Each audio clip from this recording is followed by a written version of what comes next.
Back to news.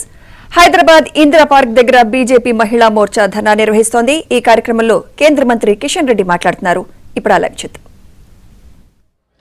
దురదృష్టం ఏంటంటే మనం తెలంగాణ రావాలని కొట్లాడాం, అనేక సంవత్సరాలు కొట్లాడాం. తెలంగాణ వచ్చి 10 సంవత్సరాలు పూర్తయినా ఇంకా తెలంగాణ పేరు మీద రేషన్ కార్డులు కూడా ఇచ్చుకోలేనటువంటి మరి దుర్వ్యవస్థలో ఈరోజు మనం ఉన్నాం. ఇస్తా ఇగో ఆగో అంటూ కేసీఆర్ గారు 10 సంవత్సరాలు వాయిదా వేశాడు. ఈయన వచ్చి 7 నెలలు దాటినా ఈయన కూడా రేషన్ కార్డులు ఇవ్వడం లేదు.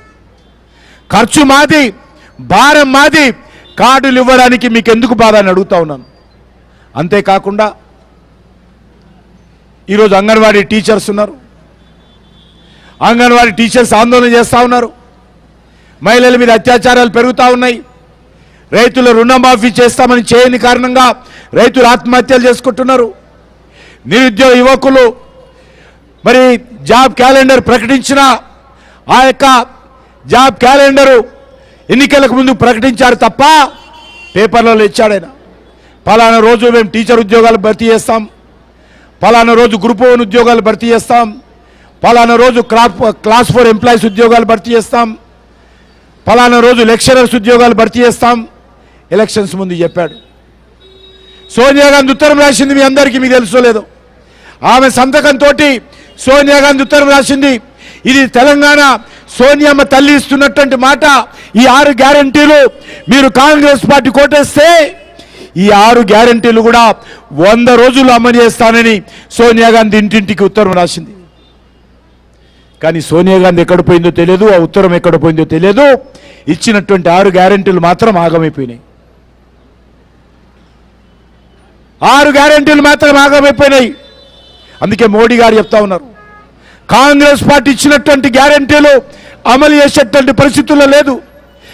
గ్యారంటీల పేరుతో కాంగ్రెస్ పార్టీ గారడీ చేసి ఎన్నికల్లో గెలిచింది తప్ప ఈరోజు గ్యారంటీలు అమలు చేసేటువంటి పరిస్థితుల్లో కాంగ్రెస్ పార్టీ లేదు.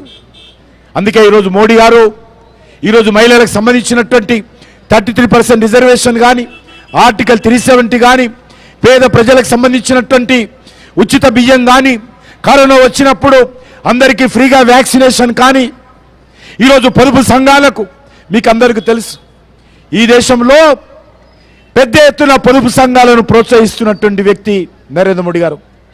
పొదుపు సంఘాలకు అప్పులు ఇచ్చేది రేవంత్ రెడ్డి కేసీఆర్ కాదు. పొదుపు సంఘాలకు బ్యాంకుల ద్వారా అప్పులు ఇచ్చేది నరేంద్ర మోడీ గారి ప్రభుత్వం. బ్యాంకులు రాష్ట్ర ప్రభుత్వం దగ్గర ఉండవు, బ్యాంకులు నరేంద్ర మోడీ గారి దగ్గర, కేంద్ర ప్రభుత్వం దగ్గర ఉంటాయి. అందుకే ఈరోజు నిర్ణయం చేయడం జరిగింది.